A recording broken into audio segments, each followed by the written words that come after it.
প্রায় ৬ মাস পর বোধহয় বৃষ্টি হলো। শুধু বৃষ্টি নয়, ঝড়ও হয়েছে রাতে। তো সেই কারণে বাইরেটার অবস্থা দেখছো?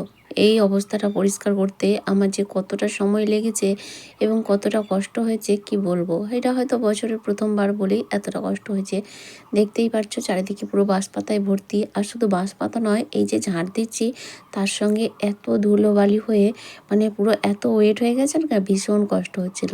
তো হ্যালো এভরিওয়ান, শুভ সকাল বন্ধুরা, কেমন আছো তোমরা? আশা করছি সবাই খুব ভালো আছো আর আমরা মোটামুটি।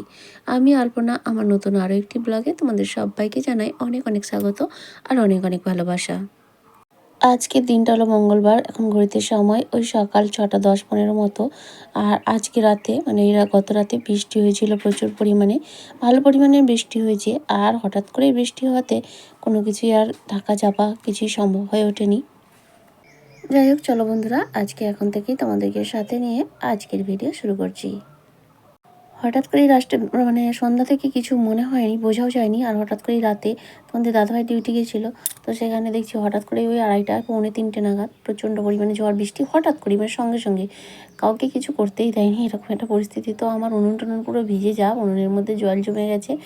তো এত পরিমাণ বৃষ্টি হয়ে গেছে যখন বুঝতে পারলাম, তখন আর মানে তোমাদের দাদাভাই ডিউটি থেকে ঢুকছে, মানে ওই মেঘ দেখেই কিন্তু বাড়ি আসছিলো আর রাস্তাতেই বৃষ্টি ঝড় পেয়ে গেছে। তো সেই কারণে এসে আর কিছু করা হয়নি। আর আমার ওই যে জ্বালানোগুলো দেখছো ওরকমভাবে প্রত্যেক দিন রাখি, তো ওই অবস্থাতেই ছিল। তো এখনও খুলে পর্যন্ত দেখিনি কী হয়েছে। পরে দেখেছিলাম চালানগুলোর কোনো ক্ষতি হয়নি, সেরকমভাবে ভেজেনি। তবে চালের মধ্যে আর যেখানে যা আছে সেগুলো তো নষ্ট হয়েছে, সেগুলো তো বড় কথা নয়। সবথেকে ক্ষতি কী জানো তো? আমাদের আলু মানে আমাদের নয়, সবারই জমিতে আলু প্রায় খোলার পথে হয়ে এসছে। আর এমন সময় বৃষ্টি হওয়া মানে আলু প্রায় নষ্ট হওয়ার সম্ভাবনা থেকে যায়। তো এবছর না আলু প্রত্যেকেরই ভীষণ ভীষণ ভালো হয়েছে। আর হয়তো আমাদের ইচ্ছা ছিল যে মঙ্গলবার বুধবার থেকেই আলুটা খুলে নেব, কিন্তু তার মধ্যে দেখো বৃষ্টি হয়ে গেল মানে এখন আরও সঙ্গে সঙ্গে খোলা সম্ভব নয়। অন্তত ৪-৫টা দিন লাগবে যতক্ষণ না গাছ মানে মাটিটা শুকায়। তো সেই ৪-৫টা দিনে আলুর যে কী অবস্থা হবে সেটাই বোঝা মুশকিল। তো যাই হোক, ঘুম থেকে উঠে ঘর দুয়ারগুলো ঝাড় দিয়ে দিলাম। প্রচুর পরিমাণে ধুলো আর সঙ্গে ছিল ঘাস পাতা। আর তারপরে যে বাড়িটা ঝাড় দিচ্ছি, তো বড় ঝাঁটা দিয়ে ঝাড় দেওয়া সম্ভব হচ্ছিল না, তাই আবার ছোটো ঝাঁটা একটা নিয়ে অনেক কষ্ট করেই ঝাড় দিতে হচ্ছে। মাটিটা সেভাবে ভিজে হয়নি আসলে, অনেক দিন মানে দীর্ঘ প্রায় মাস ৬ বৃষ্টি হয়নি, তো যার কারণে বৃষ্টির পরিমাণ ভালোই হয়েছে, কিন্তু সবটাই মাটি টেনে নিয়েছে। কিন্তু এই যে প্রথম ঝড়টা হলো, পাতা গাছের সমস্ত শুকিয়েছিল, সেগুলো অনেক কষ্ট করে প্রায় ১-১.৫ ঘন্টা ধরে সমস্ত পরিষ্কার করে বাসি কাজকর্ম কমপ্লিট করে ফ্রেশ হয়ে নিয়েছি। আর ফুলগুলোর অবস্থা দেখছো কত সুন্দর লাগছিল দেখতে। আর এই যে ঝড় বৃষ্টিতে পুরো নেতিয়ে গেছে, আর এখনও মেঘলা হয়ে আছে আজকের ওয়েদার। তো তারপরে মেয়ে টিউশনকে পাঠিয়ে দিয়েছিলাম, মেয়ে টিউশনে গেছে, এসে স্কুলে যাবে। তো রান্না বসাচ্ছি, কিন্তু ভাবছি স্কুলে যাবে কিনা, প্রচণ্ড পরিমাণ মেঘ হয়ে আছে আর বৃষ্টি হবে কিনা জানি না। তবে রান্নাটা করে রাখি, যদি বৃষ্টি না হয় তাহলে স্কুলে যাবে আর কি। আর তোমাদের দাদাভাই নাইট করে এসেছিলো, যে ঘুমাচ্ছে, তাই আমার নিজের মতো ১ কাপ চা নিয়ে নিলাম আর ওর চাটা রেখে দিয়েছিলাম আর কি। আর এখন কিন্তু অনেকটা বেলা হয়ে গেছে, আর তোমাদের দাদাভাইকেই চাটা দিয়ে এলাম। ও ঘুম থেকে উঠে পড়েছে আর মেয়েও চলে এসেছে টিউশন থেকে। তারপরে ওদিকে রান্নাবান্না বসিয়েছিলাম, ভাতটা বসিয়েছিলাম, আর ওদিকে চাটা গরম করে দিলাম। তারপর জল গরম বসালাম মেয়ের জন্য, যেহেতু মেঘলা হয়েছে ঠান্ডা ওয়েদার, তাই গরম জল করেই স্নান করাবো। আর এদিকে কড়ার মধ্যে আলু আর পেঁয়াজগুলি ভাজা করব। মেয়েকে আপাতত ঘি আর এই ভাজা দিয়ে ভাত দিয়ে দেবো, আর সঙ্গে একটা ডিমের পোচ করে দেবো। ও এইটা খেয়ে যাবে, তারপরে বেলার দিকে আবার আমাদের রান্নাবান্না করব। তো যাই হোক, আর এইটা দিয়ে আমরা মুড়িও খেয়ে নেব আপাতত, কারণ অনেকটা বেলা হয়ে গেছে আর সময় নেই, হাতে কিছু করতেও পারবো না। আর আসলে কি বলতো, ওই যে পরিষ্কার পরিচ্ছন্ন করতে করতে না অনেকটা সময় কেটে গেছে ওইদিকে, তো অনেকটা কষ্টও হয়েছে জানো তো, আর শরীরটা ভালো লাগছে না, প্রচুর পরিমাণে পরিশ্রম হয়ে গেছে। ওই যে বালি শহ টেনে টেনে নিয়ে যেতে না ভীষণ কষ্ট হয়েছে। আর আমারই সামনে, আমারই পরিষ্কার তো করতেই হবে, তাই না? তো যাই হোক, এদিকে দেখো ভাজাটাও কমপ্লিট হয়ে গেছে, এখন তুলে নিচ্ছি। এরপর মেয়েকে খেতে দেবো, মেয়ের টিফিন বানাবো, একটু পাস্তা বানিয়ে দেবো। আর হচ্ছে টিফিনটা বানিয়ে দিয়ে রেডি করে খাই দাই স্কুলে পাঠিয়ে বাকি রান্না করব। এদিকে দেখো জল ফুটে গেছে, মেয়েকে কিন্তু স্নানও করে দিয়েছি আর ওকে খেতেও দিয়ে নিয়েছি। আর এখন এই যে পাস্তাটা সেদ্ধ বসিয়ে দিচ্ছি, আর ওদিকে একটু বিট দেবো আর আলু দেবো আর একটু ডিম দেবো দিয়ে এই দিয়েই, আসলে মেয়ে সবজি খেতে চায় না, তো এর মধ্যে একেবারে ছোটো ছোটো করে কেটে দিয়েছি যাতে ও বেছে আর ফেলতে না পারে। ওদিকে মেয়েকে খেতে দিয়ে দিয়েছি আর এদিকে টিফিনটাও রেডি হয়ে গেছে, এখন ওর বক্সে ভরে দেবো। তো বৃষ্টি হয়নি আপাতত, এখনও মেঘলা ওয়েদারটাই আছে, হালকা হালকা রোদ বেরোচ্ছে, তবে আজকে আর খুব বেশি রোদ বেরোবে না, এরকমই একটা ব্যাপার আর কি। চলো টিফিনটা ভরে দিচ্ছি, দিয়ে আমরাও সকালের খাওয়া দাওয়াটা সেরে নিয়ে মেয়ে স্কুলে চলে গেছে। তারপরে অনেকটা কাজ এগিয়ে নিয়েছি, কিছু টুকটাক কাজকর্ম ছিল, ঘরে বিছানাপত্র গুছিয়ে সমস্ত কাজ করে নিয়েছি। আর এখন বাজে 11:30 মতো, আমার কিছু রান্নাও কমপ্লিট হয়ে গেছে, মানে ডাল বানিয়েছি আর হচ্ছে একটু পেঁপে ভাজা করেছি। কয়েকদিনের পেঁপে ছিল, নষ্ট হয়ে যাচ্ছিলো, তাই কেটে কেটে যেগুলো ভালো ছিল সেগুলোকে বেছে নিয়ে ভেজেছি। আর এখনও রান্না করব পালং শাক।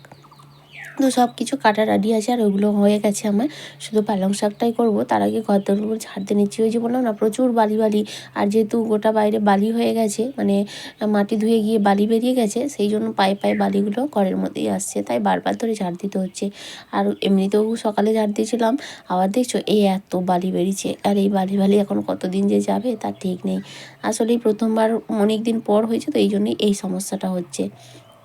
যাই হোক, ঝাড়ফাড় দিয়ে চলে আসলাম রান্নার দিকে। এদিকে জলও এসে গেছে, বাসনপত্র ধোয়া মাজা সব করে নিয়েছি। আর আজকে পালং শাকটা রান্না করে নিয়েছি। পালং শাকের মধ্যে আজকে কুমড়ো দিয়েছি, একটু শিম দিয়েছি, বেগুন দিয়েছি, আলু দিয়েছি। তো অনেক দিন হলো পালং শাক খাওয়া হয়নি, আর এই পালং শাকগুলো না একটু শীষ শীষ বেরিয়ে গেছে। এগুলো কিন্তু খেতে বেশ ভালো লাগে, তবে শীষ নেওয়া হয়নি, ওই শাকগুলোই বেছে বেছে নিয়ে নিয়েছিলাম আর কি। জমি থেকেই তুলে আনা হয়েছিল টাটকা, তবে আমাদের নয়, এটা অন্য জনেদের। আর আমাদের এখানে যেহেতু চাষ হয়, খুব সুবিধা হয়, মানে প্রত্যেকের বাড়িতে যা হোক না যা হোক সবজি চাষ আছে, তো তুমি পেয়ে যাবে আর কি। তারপর রান্নাবান্না কমপ্লিট করে নিয়েছি, আর গ্যাসটা এখন ভালো করে সাবান দিয়ে পরিষ্কার করে নিচ্ছি। অনেকদিন হলো সাবান দিয়ে পরিষ্কার করা হয়নি। আর এখন তো কয়েকদিন হয়তো উনুনে রান্না করতে পারবো না, জ্বালনপত্র ভিজে গেছে, আর এদিকে উনুনটাও পুরো ভিজে জল হয়ে গেছে। ভালো করে রোদ উঠলে সকালে তারপরে আবার উনুনে রান্না হবে।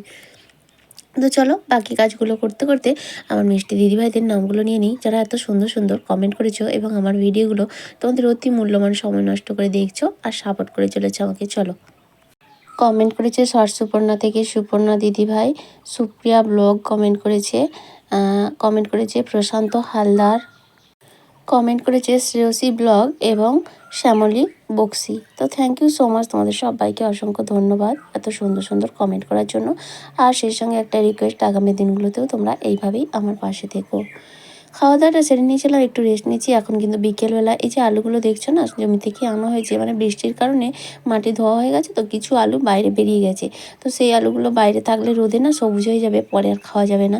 তো সেই আলুগুলোই তোমাদের দাদাভাই এনেছে, আর কাদা মাখা আলু, এগুলো যদি ধোয়া হয় না মানে পচে যাবে, সেই জন্য না ধুয়ে এই হাওয়ার মধ্যে শুকাতে দিয়েছিলাম। ভালো করে রোদ লাগলে মাটিগুলো ঝরে যাবে, কিন্তু আজকে তো আর সেভাবে রোদ বেরোয়নি, তাই ঝুড়িতে তুলে রাখছি। আবার কালকে রোদ বেরোলে রোদে দেবো, সঙ্গে একটা বিটও। তো জমিতে এই অবস্থা আর কি, এখন 2-4 দিন না শুকালে খুবই সমস্যা। তারপর দেখা হচ্ছে একেবারে রাতে। মেয়ের পড়াশোনা সমস্ত কমপ্লিট হয়ে গেছে, আর এখন দেখছো ড্রেসিং টেবিল গোছাতে বসছে, মানে ড্রেসিং টেবিল নয়, ওর সাজের জায়গাটা গোছাতে আরম্ভ করেছে। তো চলো, টুকটাক কাজকর্ম করা সবারই কিন্তু ভালো। তারপর রাতে খাওয়া দাওয়া সেরে নিয়েছি, একেবারে চলে আসছি ঘুমানোর সময়। এই যে তোমাদের দাদাভাই আজকে বিছানাটা গোছাচ্ছে, আর আমি প্রত্যেক দিন করি, আজকে ওই করছে, কারণ আমি একটু অন্য কাজ করছিলাম। তো যাই হোক, ও বিছানাটা গুছিয়ে নিচ্ছে, আর এখন মেয়ের চুলটা বেঁধে দিতে হবে। একটু চুলটা বড় হয়েছে তো, আর চুলটা খুলে ছুলে একেবারে সকালবেলা না এতটাই জট পাকিয়ে যায়, সেই জন্য ছোটো চুল তো বিনুনি করে দিই, দিয়ে গার্ডার দিয়ে বেঁধে দিই আর কি। তাই মেয়েকে বলছি এবার চুলটা কেটে দেবো, আর এখন কোনো প্রোগ্রাম কিছুই নেই, আর এই বড় চুল থাকলেই সমস্যা। তো এখনই এত বড় মানে ও না চুল বড় করতে চাইছে, কিন্তু আমি এখনই বড় চুল করতে চাইছি না আর কি, সেই জন্য ওকে বকছি। তো বলছি না, চুলটা আমি কেটে দেবো এখন। তো চলো, চুলটা বেঁধে দিয়ে তারপরে আমিও চুলটা বেঁধে নেবো, আর রাতের খাওয়া দাওয়া কিন্তু আমাদের কমপ্লিট হয়ে গেছে। তো চলো বন্ধুরা, ভিডিওটা এখানেই শেষ করছি। আবারও দেখা হবে আগামীকাল নতুন আরেকটি ব্লগের সঙ্গে। ততক্ষণ পর্যন্ত সবাই খুব ভালো থেকো। আর আজকের ভিডিওটা যদি কোথাও একটু ভালো লেগে থাকে, তাহলে প্লিজ একটা লাইক করে দিও, আর চাইলে তোমরা শেয়ারও করতে পারো। আর যদি কোনো নতুন বন্ধু থেকে থাকো, তুমি চাইলে চ্যানেলটা সাবস্ক্রাইব করে আমার পাশে থাকতে পারো। আর যারা অলরেডি এই কাজটা করে দিয়েছো, তাদের সবাইকে জানাই অসংখ্য ধন্যবাদ। তাহলে চলো, আজকের মতো টাটা, গুড নাইট।